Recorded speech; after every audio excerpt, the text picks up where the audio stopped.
What's up, guys? Today we're going to be talking about buying a smartphone in the used refurbished marketplace, how I do it, some tips that I look for, and I'm going to be showing you guys some real, world examples here, like the S24 Plus that I got recently. That was a used phone, and the iPhone 16 Pro was a phone that I got recently, and this is a new phone, but there's still things that you need to check even if you're buying a new phone, because this one was a locked phone as well too. So there's just things that you want to look for. And this is a very, very popular question. So the first one is, where do I buy phones from? So I have bought one phone from Swappa. This is a question that I get a lot. What I do is I typically cross-check websites. So I have three main sites that I use. I use eBay. eBay is probably my #1 site where I'm a big fan of eBay just for everything, like buying car parts, just whatever. But for smartphones, it's easy to negotiate with sellers, depending on how desperate they might be to get rid of the phone fast. Some people, they're just trying to get some quick cash, and you'd be surprised. You get some really amazing deals off eBay with just messaging the seller and, kind of negotiating. So that's typically where I like to do. But sometimes if you just need to buy something, Amazon is great. I really love the customer service on Amazon too. Buying from Amazon Refurbished is also another excellent place. I would say Amazon has the best, fastest customer service, but Amazon and eBay, typically I like to stick to those sites because of customer service. So if something does go wrong with the purchase, you don't have to have your money just kind of out there floating for months and stuff like that. You can typically get your money back in a timely fashion. So as far as where I get the phones from, those are the sites. And like I said, I cross-check each one to make sure that I'm getting the best price. But you typically will get the best price negotiating on eBay. All right, so let's talk about the sellers. So this is the next tip that you really need to pay attention to, and this will save you a lot of headache. So when you're buying a phone here, what I like to do is look at the sellers. Now this is a certified eBay refurbished, which means that it was inspected properly, right? And they used the proper parts to it.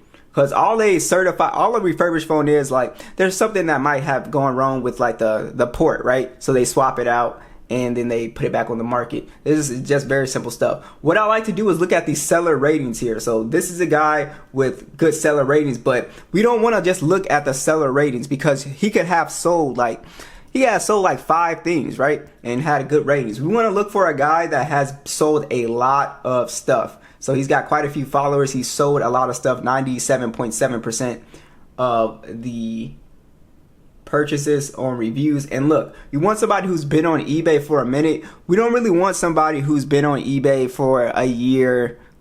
Typically, I mean, last year is fine, but if he's on eBay last year, I still want his seller. I still want the amount of items he sold to be high, right? But this is a really nice spot right here. He sold a lot. He's been a member since 2021 with really good feedback. And honestly, just go kind of look at the feedback here. eBay sets it up to where you can kind of look at the feedback here and kind of, read people's experiences. So this is what you need to look for. This is why I like eBay the most, because on Amazon here, you can't really get in contact with the sellers like that. So if you go on Amazon, because sometimes you can negotiate prices and be like, hey bro, if you come off $20, I could buy it. But you can see excellent refurbished, $392.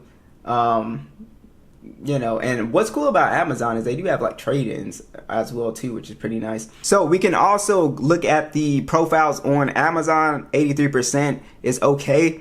And we can look at the last couple of things. The thing about Amazon is you can't really get to the seller in a timely fashion. Like eBay is a lot quicker. But look at this. This is what we're going to talk about next. I am not happy with this Amazon for selling me an iPhone that is blocked and not usable. This person did not check the IMEI number, which we're going to talk about. I has to run around returning the iPhone, and also brought a case for the iPhone and had to return that also. So this person got a phone that was blocked. The IMEI was blocked. The seller did not check the IMEI number. So we're going to talk about that right now. This is the next thing that you need to really pay attention to when you're buying phones, is you need to ask for the IMEI number, especially if you're on eBay. Now, typically, if I buy from a good seller, I'm not gonna lie, I don't really ask for the IMEI number because your return policy is like 15 days or something like that. So I usually never buy, I just kind of trust the seller. But if you're a first time, ask for the IMEI number, and that's the first thing you need to check when you get your phone here. So I'm going to show you how to do that. Now, you should not show your IMEI to anyone, guys. Keep that private for the most part. Like I can't show you guys, but you go into settings and you'll see it in about phone, right? Now, why I have the S24? This is a Verizon locked phone. Now, the lady told me it was a unlocked phone, so she unlocked it, but it still has Verizon app. So all we're gonna do is make sure that this phone can be used with like T-Mobile or something like that. So I'm gonna go ahead and put that in the IMEI website here, and T-Mobile actually has one right here. So we're gonna click on the T-Mobile one, and we're gonna see if this is actually compatible with T-Mobile, because if she unlocked it, then this should work. All right, so I put my S24 Plus into the T-Mobile, the IMEI, and you can see this device is fully compatible with T-Mobile's network technology. The device is not blocked from use from my network.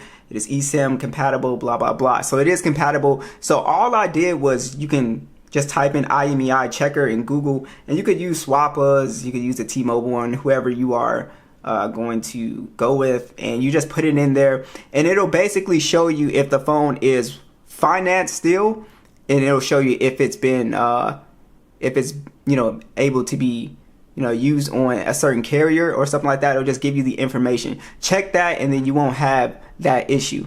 Now, if you are buying an iPhone, one of the things that I would ask for, and this is the kind of like the thing about Android, where you can't get the actual battery health of these phones, so you just really never know what the battery health is, because on Android doesn't really give it to you. I think my OnePlus shows you the actual like battery health, but for this software here, battery information, like it'll just tell you that the battery is, you know, good or whatever. But on iPhone, they actually do show you the battery health. So if you go to battery, this is what you need to ask for.